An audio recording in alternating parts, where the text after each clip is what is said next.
segregating Indians on reservations and giving them cradle-to-grave paternalism through taxpayers' dollars. Every other ethnic group in our society who have come to our shores have been mainstreamed and integrated into society, basically because the American dream is an economic dream, and without being integrated in society, an ethnic group would be denied the economic benefits that being integrated provides. But anyway, they promised them jobs and homes will be waiting for them when they get there. Nothing. Unfortunately, they didn't know what to do. They didn't know how to get back. Some of them had to take the freight back, even women. So they wanted to get them all off the reservations. They must have been after something. If we didn't accept relocation, there would be no social services given to the people, which existed of that time was commodities, and once in a while you get a voucher to buy food and stuff like that. Let's give them a hand. Let's not give them a handout. And if they get a hand, there are very few people in our society that won't take that hand and take it to its full advantage in terms of job retraining programs and employment opportunities. It's been said that the devil puts idle hands to work, and there's no real surprise that any group of hands that are that idle because of the reservation status and the fact that most of the reservations are far away from where the job opportunities are idle. And a lot of people, well, you got a lot of people mad, for teasing them. But when he worked, he was a good worker. And another thing, if he stayed at any of his aunts or anybody, he had money, they got half of it for his board and room. And like some of these kids nowadays, they wouldn't give you a nickel if you asked him for it. But that's the way he grew up, The people, I guess he was a foster home, I guess, self-supporting, And you gotta pay your own way in life. Well, that's the way he was. Some of the statements made by the women there that in these meetings, asking for the men to be warriors and to do something to help resolve the conditions of poverty that was resulting from the termination thing. And she said that her children were at home starving. She wanted some warriors to stand up and do something about this, right? And, as a young man sitting there, 14 years old, I'm thinking, wow, when I grow up, I'm going to do something to help my people. It was a crusade. I was trying to stamp out evil in the world, and here I had a nice brass badge that said I was on the side of good and right. And I believe this, and I approached my work as a crusader. Looking back, though, I realize it kind of gave me the permission to go ahead and do anything to these people, lawbreakers, that I wanted to. They were fair game. I was on the side of right, they were on the side of wrong. And the work was fun when I looked at it in that regard. Well, on government reservation, I think there's 13 different felonies that the FBI had jurisdiction over, and that is everything from theft to rape to murder. So you almost had to operate as a detective bureau on the reservation as opposed to the normal kinds of things that an FBI agent would work. So it was a little different. You had a different approach to your job. Well, the interest of the FBI is keeping native Indians in check. They realize that after decades and centuries of oppression, a new spirit has emerged among Indian people. That's the activist spirit of the American Indian movement and other Indian groups now which have split it off or are exemplifying what AIM tried to do. At that time, I was something like 33 years old. And up to that point in my life, I never had nothing. There was nothing in this society that would allow me to relate to my indigenous background. And when I became aware of the American Indian movement, it allowed me something to identify with as an indigenous person, and it really made me feel good, you know, and that's why I've been following the ways of the American Indian movement, the teachings. To me, it's a spiritual reawakening within myself, as it has been with a lot of our people.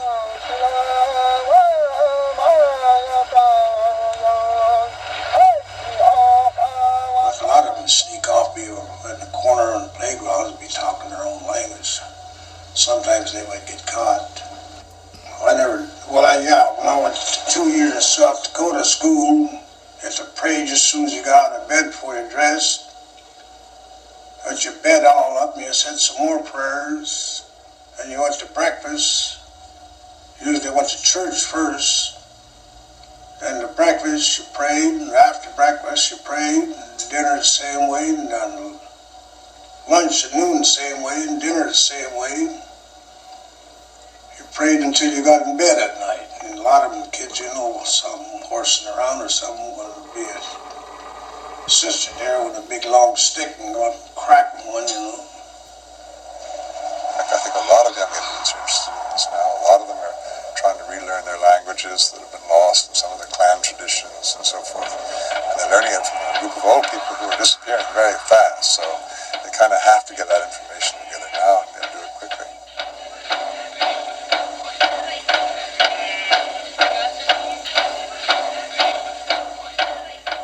During my travels around the country, I stopped off at a number of different reservations across the country, visiting people and just, you know, roaming around as a teenager and having fun also, you know, when I could.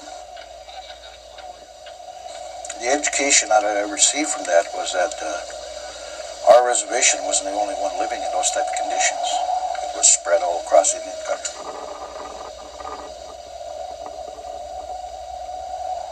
So he came out here and lived with us out there.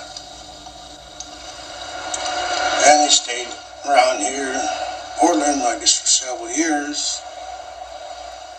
Well, actually, when I first time I moved up to Portland, I was looking for some Indian organizations to get involved with, but there wasn't any in Portland at that time. As you saw Paul But Boss, when I had moved up to Seattle, as Paul Boss, I first started getting involved through the Indian Center and through other Indian organizations right there in Seattle, Washington. I started getting involved too with the Indian people on Frank's Landing, the Puyallup Indians down there who were protesting for their fishing rights. We organized a group of people and occupied what was called Fort Lawton at that time. It was an army base that the army was abandoning and wanted to sell it to the city for $1. Well, under treaties in Washington State, any surplus land that's government no longer wants or is going to use is supposed to automatically revert back to Indian people. And we tried to get it for that purpose. We wanted to build a university under college, a cultural center, and different Indian programs. The end results was we did. First, I should mention that we had the majority of the citizens of Seattle, Washington, behind us in our efforts because they were saying we got enough parks and we can't take care of the parks we got now, and et cetera, give it to the Indians, you know. But anyway, we were given 15 acres out of it. Burning White Bear, who's still there, who still runs the organization. Leonard, like many of us here in the community, the Seattle community, were involved in a lot of different planning efforts, looking at ways to enhance and introduce services to the Native American community, which were not here before, and made our interests known to the city. We were referred to the Bureau of Indian Affairs for a resolution of our concern of our receiving part of the property, and we determined that the only way we were going to get any real visibility and headway was to actually follow what the brothers and sisters on Alcatraz had already done, and that was to physically occupy the property, and that's what we did. We came together in 1970, and on March 8th, we physically moved on to the property here at Fort Lawton. The Seattle Indian community and Leonard played a significant role and very committed to the community's causes and joined us, and all of us were, everybody that was involved basically were arrested, and we would be released, and we eventually ended up with a 20-acre site for a perpetual use, and that then gave us the land base that was necessary for this community then to forge forward and continue to develop other programs off this location for the social and educational services of people. And we concentrate here on the cultural and educational aspects and recreational aspects of the needs of the Native American community. It's really quite successful. They're involved in quite a number of different Indian programs and issues. During that period, there was a number of different reasons that caused me to get involved and join the American Indian movement. At that time, there was an elderly man named Raymond Yellow Thunder that was a ranch hand in Gordon, Nebraska, which is right on the border of the Pine Ridge, Oglala Lakota Nation. And he had come to town like he did all the time. Well, he'd go out there to the ranch, stay out there 3-4 months, come into town. He would give his money to his sisters who would pay their bills. He supported them, right? And whatever he had left, he would buy some clothes and he would drink it up, you know. And he was picked up by, I believe it was 3 young men and one girl. They had first humiliated him by stripping all of his clothes off him and throwing. They were having a dance that night at the American Legion, and threw him inside of that dance hall naked. And the mayor that was there and the chief of police put a blanket on him and told him to get back to the ranch, or they all live around there, right? Or they would arrest him and stuff like this, right? Well, a short time later, Raymond was observed being forced in a car again by these same young people, right? And the following day, his body was found with cigarette burns and other means of torture. You know, that he was dead. Yellow Thunder death, and AIM came in to talk to him to help. So when they come in to ask for help, that's what Dick Wilson told him, get the hell out of there. That he didn't like long-haired people, and AIM, that's when it all started then.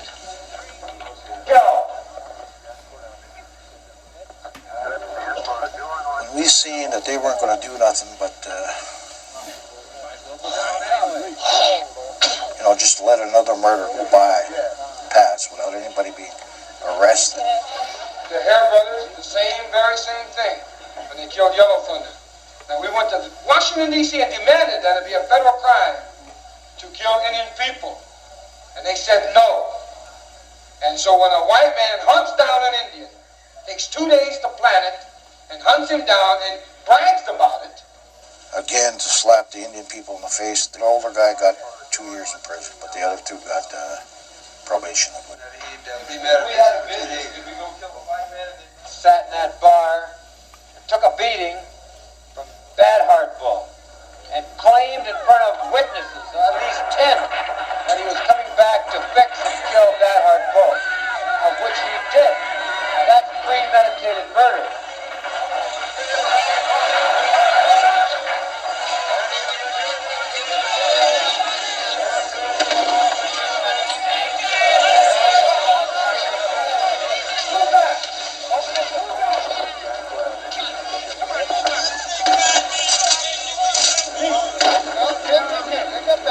Put your hands down in front of your neighbor.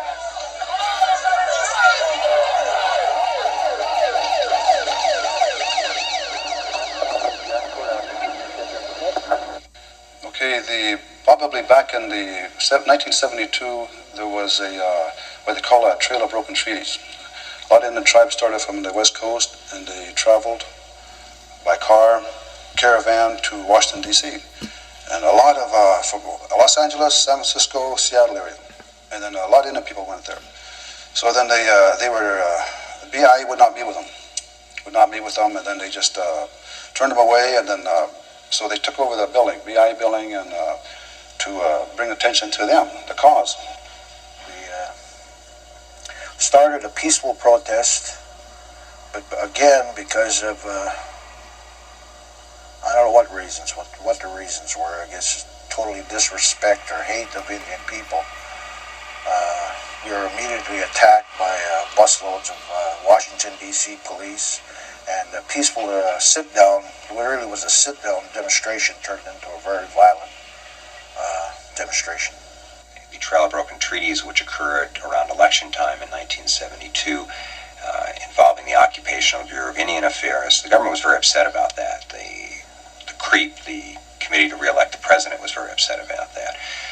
Amongst the things that they were upset about was the fact is that here were Indian people raising very legitimate grounds and treaty demands right at election time, which didn't go very well with the Nixon people, as well as documentation that was found inside the BIA building showed a forced sterilization program of Indian women between the ages of 18 and 25, which had in fact resulted in about 1/3 of all Indian women in those age groups being sterilized.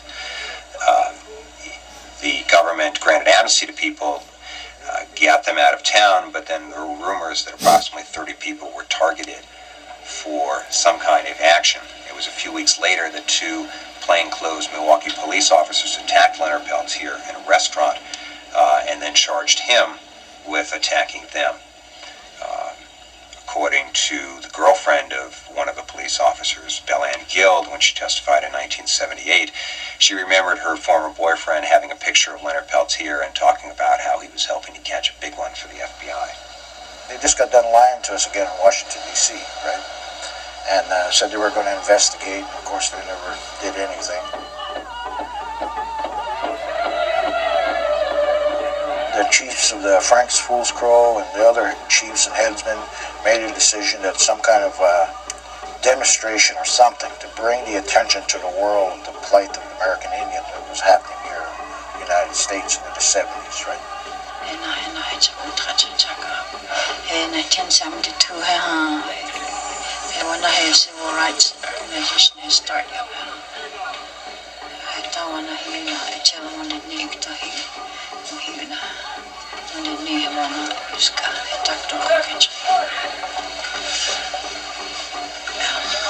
She said that in 1972 the people here on the reservation got together and they had the American Indian movement to come down because of the situations that were going on here on the reservation. Dick Wilson, who was the tribal chairman at that time, had organized his own private police force. The Goon Squad was essentially anybody who was employed in the Wilson administration, anybody who was working. And like I said, the issues essentially were economic, and basically that's how I guess people tended to divide themselves. And also there was differences, there were philosophical differences, because at that time we were making great strides in moving the tribe into the 20th century, so to speak. And on the American Indian movement side, there were some traditional people who believed that we were selling out our traditions and customs and culture and stuff like that in order to make those strides. Between 1973 and 1976, the FBI was funding, was arming, was equipping, was providing intelligence information to a Contra-type force on the Pine Ridge Reservation called the Goon Squad. They called themselves that, the Guardians of the Oglala Nation. The people were concerned and they invited AIM to come down and... The entire reservation is an armed camp. It has grown from the hatred that has developed between AIM and non-AIM people. The hate has developed to the point where every man, woman, and even children, I seen in Pine Ridge, a 12-year-old carrying a .22 rifle. At the present time, I am still the chairman of this Oglala Sioux tribe, and I intend to be until my term is completed in April of next year.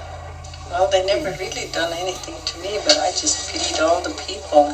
So that's why, because all my family was all with the goons, and I was only one.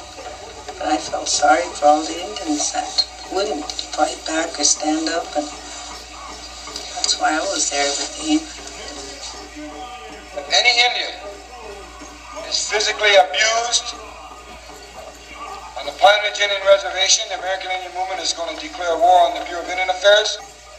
The American Indian Movement and the Oglalas and other Indians from numerous tribes across the country occupied the Wounded Knee area for 71 days. When AIM came in, we had our first meeting at out north here at Calico. Then they decided to go into Wounded Knee, so we went into Wounded Knee. Before we got there, everything already got into the store and everything. We didn't get a thing.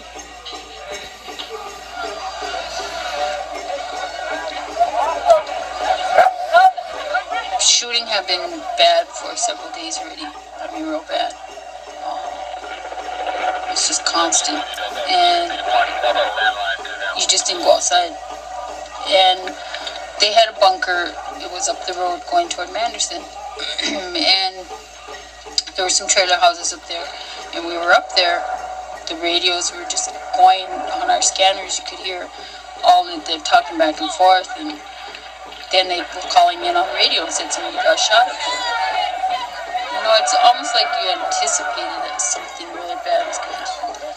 Because it had been bad already for days. I mean, that was like the worst time ever. A lot of shooting went on all the time, but that was really bad then. On our way out, they picked us up, took us to jail. Wouldn't let everyone go to the bathroom. Next morning, they got us up early. They didn't even let us wash or anything. Handcuffed us and put us in a bus and took us up to Rapid City. And that's why they sent all those charges up there. Drunk driving and vagrant and entering and carrying concealed weapons. So the program against AIM intensified, especially with Wounded Knee, especially with the Senator Custer. The government made massive arrests around Wounded Knee. Some 500 some odd people were prosecuted, of which they only got 12 convictions. So it really reflects upon the realities of the use of the criminal justice system for political purposes in this country. The Oglalas don't like what happened, and if the FBI don't get them, the Oglalas will. Just what I said. We have our own way of punishing people like that. Shooting on the reservation. You said it. We'll take care of them. Dick Wilson was, just like a Gestapo. He just ruled the whole reservation and didn't pay attention to anybody, didn't go by the rules or policies, constitution. Because the greatest enemies of the traditionals, in one way, have been their own people who have made it into the white world and who are, and you can't blame them either. There's been so few benefits for Indians, and they have to share it with the traditional people, and there's never been enough to go around. So they see these people as kind of a threat to what they have established, you see. And there's no reason why an Indian person should be, or a part Indian person should be Indian or not Indian. It doesn't matter how much Indian blood you have, you're either Indian or not according to your, whether you follow Indian way or not, or to the degree you do. And this is a matter of choice, and it's not a question of one person being better than the other. But there has been a pattern, often encouraged by the tribal council leadership, to make the acculturated people, the ones who are Christians and so forth, the elite, and they often have more money and so forth. And these other people are considered more primitive in some way. Well, it isn't true. The reverse also could be argued. Under the Indian Reorganization Act, we're supposed to have self-government for all the people. But I guess in order to control things, he had to use power. And he just run that whole tribal office. He had goons all over. And he paid them big salaries. They didn't do nothing, no kind of work. And he just spent, federal monies the way he wanted to. My family's been harassed. I've been harassed. I've been threatened. But the only thing I can say is I'm still the tribal chairman here. And if they could work together and make allowances for each other instead of always being at each other's throats. Now, we are famous in this country, and all colonial or neo-colonial peoples are the same. We just set one group against the other. Always advances our interests, so it suits our purposes. It's always been the case with Native Americans. They've always tried to push them into reservations, take away their traditions, make them Catholics or Protestants, make them citizens against their will of the United States by an act of Congress, take away their land, as they have done to the Pine Ridge Indian Reservation. It used to be the Great Sioux Reservation. That was an enormous body that was to endure as long as the grasses grow and the river flows. I imagine he got some kind of kickbacks. What happens? Yeah, he gave away 1/3 of the Oglala Nation to allow them to strip mine for uranium and on the Sheep Mountain Range in South Dakota. Yeah. Well, the government has been doing a very interesting thing in this area for much of the last 100 years. It has told the Lakota that by the Fort Laramie Treaty of 1868, this is Lakota land. It has also told the white population that under the Homestead Acts, this is white land. And it has told both peoples that the other is trying to take it from them.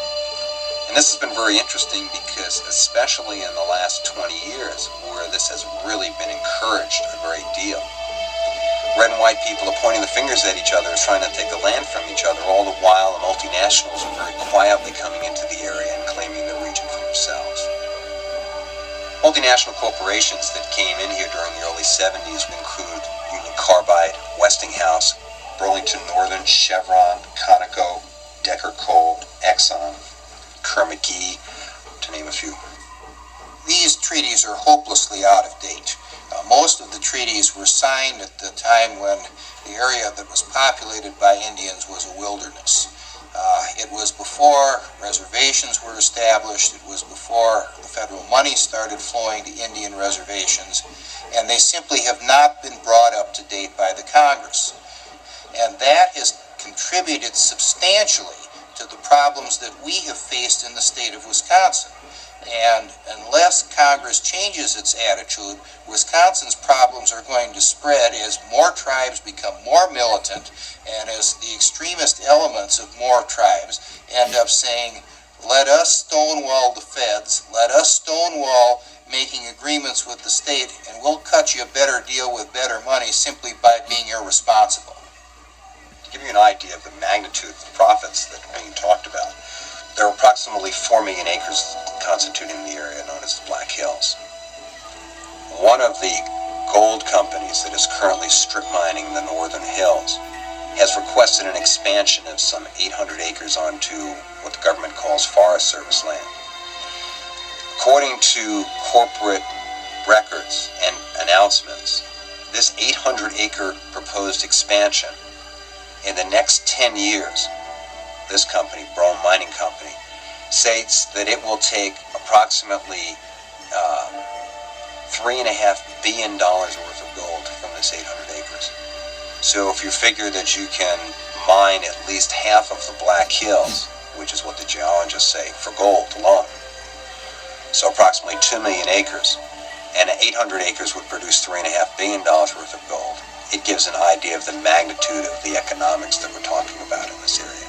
It really puts everything into place and makes everything more understandable in terms of why the Pentagon would be directly involved in an isolated area of this country against a small group of people who the corporations felt were a threat to their multi-billion-dollar operations.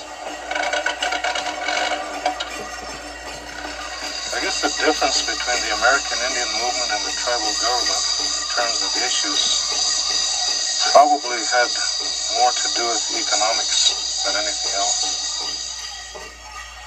So they had a lot of heavy mineral, oil and gas at the Pine Ridge Reservation. That's right next to the Badlands. Black Hills is very sacred to our people, but yet they want the minerals from there. So so all of these issues came about. They all interweaved, and so little history thing. Back around 1874, I believe, General Custer took an army caravan to the Black Hills, and he took some geologists with him. Saw a lot of minerals, best grazing land in the world, a lot of timber, everything. And this is so with this, they wanted this for more reasons than one. So so this here led again to the Indian tribes. So mainly the Oglala tribe, right next to the Badlands, right next to the Black Hills, caretakers of the Black Hills, biggest tribe, the Crazy Horse tribe. Leonard's issue is so much bigger than just one person. The Indian people are symbolized in Leonard Peltier. He represents a struggle of people at the root of which is the land. That's the struggle between the Indian and the non-Indian world, or corporate America and the Indian people, is the land and the exploitation of that land. At the time that the American Indian movement was investigating a lot of land claims, it became clear to us that there was some negotiations going on for a huge portion of the reservation with the national parks. And as it turned out, our suspicions were correct that almost 150,000 acres.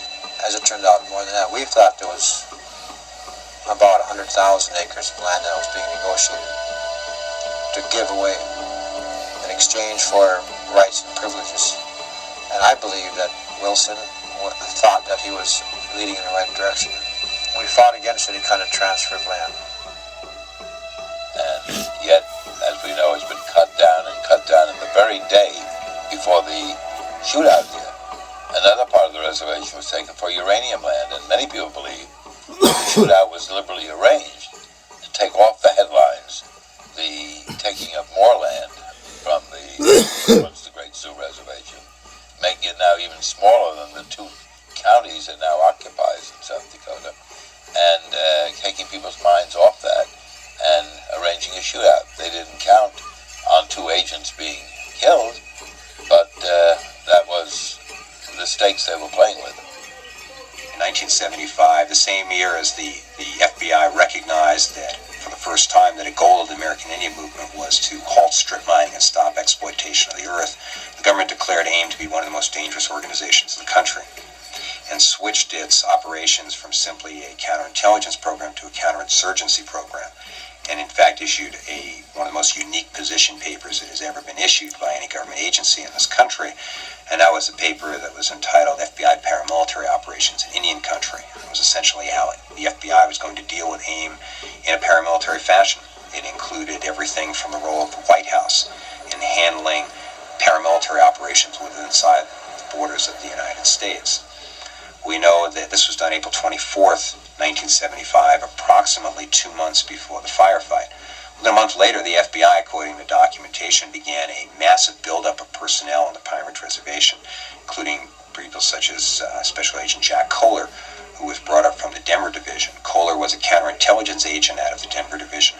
He was also a SWAT team member, and most of the people brought in were SWAT team members. You know, the more I think back and the more I read about the FBI and its inception, that its prime function always was to handle political dissent. I really think so, more and more.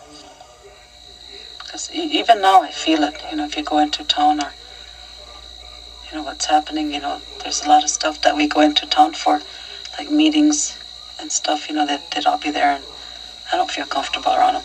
I try to be friendly and stuff, but I don't feel all that comfortable. I don't know if I'll ever forget the things that happened when they were, you know, with the FBI's and the guns. I believe that's right. I think the murder rate probably was around 60. I know it seemed high to me at the time, and I don't recall during the 3 years that I was there if it decreased or not. My sense is that it did decrease while I was there. The American Indian movement was asked to sent some people here in 1975. I think it was around February when we came up. At that time, when the call came in to us, well, I was in New Mexico at that time. While we were there in Farmington, we were concentrating on the 15 Indian people that were brutally murdered, mutilated and murdered right there in Farmington. Some of them had their heads bashed in, some were just outright mutilated. That's the reason why we decided to have a convention there. End results of that was three or four teenagers was arrested, got a year or two of in a juvenile reformatory. For 15 murders, I think they served something like a year in the reformatory. But from the request from the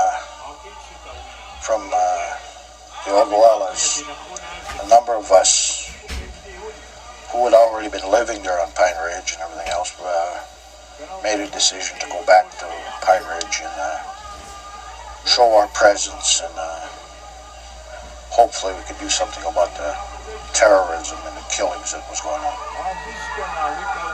We had a camp out there on the Jumping Bull Ranch where we all stayed out there. We had a sweat lodge out there. We had some teepees out there.